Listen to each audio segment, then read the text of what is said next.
Friends and family of YouTube, what is going on? I am over the moon excited to be here right now. This is a huge milestone for me. I've been working on doing this for a very, very long time. And if you know me, which most of you probably do, you probably are my friends and family, checking in for the first video. I've been talking about this for a very long time. I've been talking about building enclosures, doing this, doing that. Well, the time is finally here. This is our beginning, and I can't wait to show you guys the rest of the stuff we have planned. So, for those that don't know me, my name is Nick Lillis. I'm 28 years old. I grew up around a farm environment with my entire family. I'm the oldest of four. I have two younger brothers and a sister, and a beautiful fiance, Nicole, who helps us really run this whole show, really helps us do everything. She is a full-time nurse in oncology, and whenever she gets time, she comes and gives me a hand. I got my mom and my dad, who really run a lot of the business as well. They run mostly the geckos, but they will help out wherever they can when I'm not around, because I travel the country for other stuff. This isn't my full-time job, but I wish I was, but maybe one day. But enough about me, enough about how my life goes. If you're here to see the facilities and talk about animals, which I completely understand. I don't want to hear me talk anymore either. But first, this is what Pennsylvania looks like in mid-October. It's not fun. The weather in New Jersey and Pennsylvania are not the greatest. It's usually around 40 to 50 degrees in the morning, and it will get up to around 65 this time of year, but still not an environment for any kind of reptiles or any kind of small animals. Really, the only thing you can keep outside this time of year is livestock, and they got to go in at night. So you can imagine it is not easy to keep an 8-foot, 6-foot monitor, any kind of cyclera outside. So everything you see we have is inside. It's not easy building enclosures for an 8-foot monitor inside, but we did our best. We had the thing outside the box, and this isn't our first rodeo. You're gonna ask when you see the enclosures, why metal? I chose metal because I've used PVC, I've used wood in the past. It all rots, and monitors can dig out of it. I mean, PVC doesn't rot as much as wood, obviously, if at all, but I've had roughnecks break out of it. I've had other water monitors break out of it, and I just don't want to have that anymore. I want to focus on taking care and enjoying the animals like anybody does, and I thought this was my best option. So far, so good. They've been in there for about 3 months now. I haven't had any issues. They seem to love it, and I hope you guys love it too. I'm gonna head out of here, head over to my parents' ranch, but first I want to show you guys a little bit of our future. This is a 2,000 square foot building right outside of my house. This is going to be used for skinks, Shinosaurus, some Gilas, since I'm in Pennsylvania, and some cool stuff like that. A lot of stuff that I can regulate temps, brumate a lot of stuff. I can't do that where I am now because the ambient temperature in our reptile room is 82 to 84 degrees for the monitors and cyclera. It can't really drop much lower than that. So enough of me talking. Let's get in the truck and head over there. See you guys there.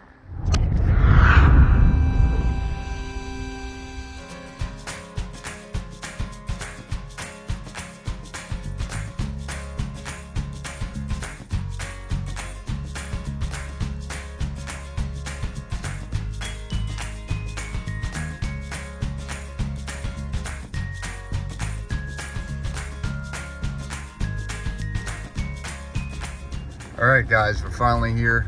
I'm pulling down my parents' terribly long, mile-long driveway. I wanted to give you guys an accurate reading of the actual temps down here compared to my house. At my house when I left, it was 32 degrees. Here it is 41. Just wanted to give you guys a little heads up of what we have to deal with around here. I know a lot of guys down south, out west, don't really have to deal with stuff like that, but that's the kind of environment we have to deal with. which makes housing big lizards a challenge. You can't just run to any local store and pick up a tank or enclosure for an 8-foot lizard, like I said before.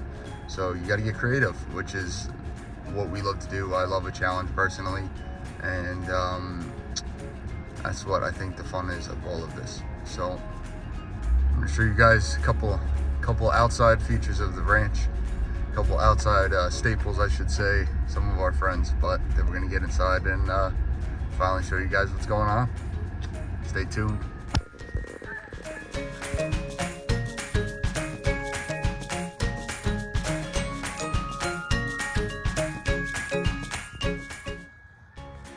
My buddy Mojo. He always greets me when I'm coming up the driveway. Chases me all the way down the field. Hey, bud. Morning. You ready to eat? You too. Let's go. Come on.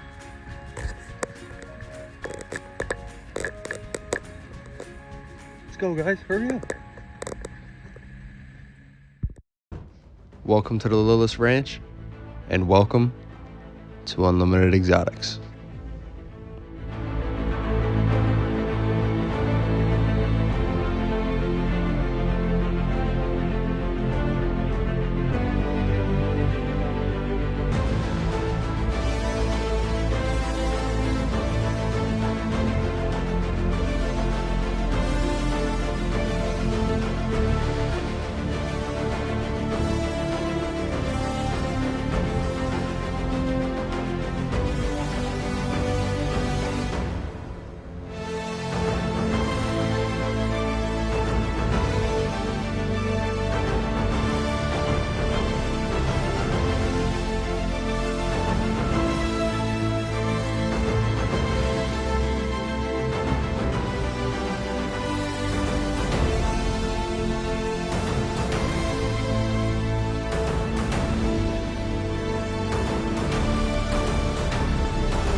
Think I gave you guys a quick little run through of just the whole place of the monitor and cyclura side. There is a whole nother area over there that we're going to be doing geckos in, and a lot of smaller species that need that same ambient temps. But for now, this is just monitor and cyclura at this place, and honestly there isn't really a lot here. I have a pair of Mertens, Varanus mertensi, my black dragons, and a couple other small things, but that's really it. And the reason being is we honestly just finished. Now I got to finish the inside of the enclosures and finish lighting and bring everything in. Right here is my buddy Shadow's female. She is gravid and she is in the lay box, so we're not going to disturb her. Right here is Shadow, and I'm gonna take you guys in there and hang out with him in a little bit and show you guys really why I fell in love with big reptiles, and I think a lot of people do. If you watch people like Mike Stefani, the Crushfields, Nerd with Kevin McCurley, you'll really see, even Camp Kennan with Slinky. If you guys watch them, you will see how well you can have a relationship with these animals. It can end up being just like a dog or something like that. They are very highly intelligent. They know you between food. They don't just have a predatory response like most people think. It's really an amazing experience if you have the access to something like that. If you can give them a 12 by 10 foot by 8 foot enclosure, you won't regret it. So we're gonna dive into that. But first I want to explain to you guys really what we were thinking when we built these enclosures. If you see behind me, all these enclosures are about 2 foot, 2.5 foot off the ground. I forget exactly. And these enclosures are the windows are 36 inches. The reason being is when we're in and out of here, which we are all day. I mean, there's a group of us, 4 of us are probably down here at a time. And I don't want the monitors to be afraid of us or interrupt breeding or anything like that. So I wanted to keep our eye level above the windows. If they get used to us walking past, they won't really get stressed out too much, which was our mentality. They feel like they're higher than us, they can't see our face. I'm not a threat to them. And it seemed to be working very, very well. But I still wanted to be able to view them, so we got these low rolling stools with roller skate wheels on the bottom, so I can still go around and just view in. This enclosure is not done. None of these are really fully done, but in due time. I'm only really one person building all of these, and it's a lot of work. So it took me about 3 months to get to this point alone. This was nothing. This was a bare building. There was nothing here. So like I said 20 times during this video, is a lot of work. Another thing that I wanted to do is in between each enclosure, there is a wall, obviously. I'm going to make a dividing door, a pull away door that they can slip in and out. They can, if you watch a lot of monitor people, a lot of monitor breeders, they have a dividing door where they can smell each other, smell pheromone, stuff like that. But when you pull away that door, they can be introduced to each other. And they're already used to each other. They've most likely been hanging out and smelling each other, and they know each other pretty well at that point. You're just initiating the breeding. That is something that I am definitely going to do. I haven't got around to doing it yet. It's a very simple project, but times 30 something enclosures, it becomes a lot of work. But one thing I have done, which I can show you guys, I'm gonna have to cut out and show you because I can't flip the camera, is pull out lay boxes. That is something that my dad and I have been talking about for a very long time. Other people may have done it. I've yet to see something similar, but in theory, these lay boxes are in the enclosure, but they are separated from the animals. They can only go in and out of them. That's it. They can't actually be around them on the outside. They can only go in and out. So I can actually pull the whole lay box out without disturbing the animals, as long as the animal's not inside, which most of the time they don't really hang out in there. They lay their eggs and come out. So I'm gonna show you guys that and how I did it, and I'll be back. See ya. So if you guys look at this, this is how I read the thermostat. There's a hole drilled on the outside. There's a metal box on the inside that I can remove that covers the thermostat, but I wanted a really flush look on the outside, so I decided to do it that way.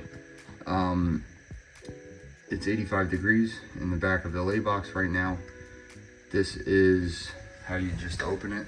I have a different video while I was doing it, but if you open it like this, the lay box is in there. And then I just pull that out. I could block off the inside of the enclosure so the monitor does not come with it, but it is as simple as that. I apologize for the quality of this next video. This is really when I first started building them. I just wanted to give you guys a general idea on what I meant that they pull out.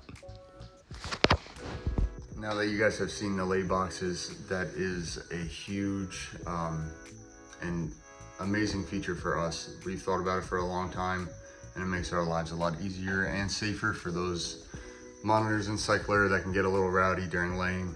It's just totally understandable. I wouldn't want someone coming and taking my eggs either. But now that you guys have seen that, I want to give a couple shout outs to a couple people that we use their products. Vivarium Electronics, I use them forever. Their lighting is amazing. We use their T5s in almost all of our enclosures, and even on top of some of our gecko enclosures and stuff like that. Pangea, they hook us up with a lot of supplies and a lot of animals too. They're great people over there. Another person is Cloud Force Designs. I'll show you guys the video of us running through and just showing all these things. They tell you where the animals are from and show little sample pictures of them. Very cool thing. Makes you have like that zoo kind of vibe. I'd love to have them a bit bigger. I'd love to have like a 10 inch or a 12 inch sign. I think that'd be really cool, but I think that's something that they're working towards. If you guys turn around with me here, you'll see all of Adeline's and Emily Burke's amazing work. You guys are amazing artists. I love art, so I'm planning on filling almost every wall in here with these in due time. Always support USARC, that's a given. I don't even need to say that. Their name is plastered all over our facility and we donate regularly. Another one, we got Mike Schultz right here, his pictures, and Ben Grayshaw. Look at that. That is insane. Looks like there's a real chameleon there. I have a ton of his pieces. They're all over the place. But yeah, guys, those are a couple of my shout outs. This time, I'm sure there's plenty more that I'm missing. But let's go hop in Shadows enclosure. I need to pause you guys because it's not pretty me getting in the enclosures being sick.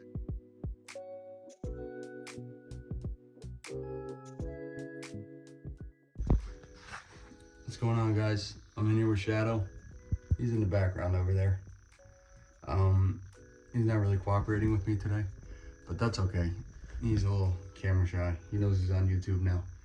Shadow, believe it or not, is a 6.5 foot melanistic Asian wood monitor, or a black dragon. I've raised Shadow since he was about 1 foot long, probably about that much of his tail. He was a little guy, and he honestly was a game changer for me. He gave me the insight of seeing how big lizards can really be. And I spent, don't get me wrong, I spent days and hours of time of training and doing all kinds of stuff to get to this point, but he's so used to me now, I can really do anything. We've done videos outside, we've done stuff, and I've showed him to other people, brought him to other people's houses, and he just hangs out. I'd love to take him to shows and really show you guys, but my biggest fear is to have anything happen to him. He is like a child to me. I've had him for about, I think it's 4.5 years now, and he, luckily enough, this year gave us our first eggs. So they will be little shadows running around from 2 different females this year. Like I said before, the one female is next door and she's gravid, possibly laying eggs as we speak. So within the next week, I think we're going to be seeing eggs from her. But I'm sorry I didn't show you guys all the animals that we have. I just simply can't do that right now. They're not here and everything is not completely set up. But I wanted to show you guys the direction we're heading. Obviously, there will be future videos. I'm going to try to post one weekly. I don't know if that will be possible every week, but I'm going to try to keep up with it. And hopefully I can do a video of her laying her eggs within the next couple of days. But thanks for tuning in, guys. Shadow wants to say goodbye to you, right, Shadow? Right, buddy? Good boy. And till the next one, guys, don't forget to like and subscribe. Wow, that sounds weird coming out of my mouth. But don't forget to like and subscribe. I will see you guys soon. Peace out.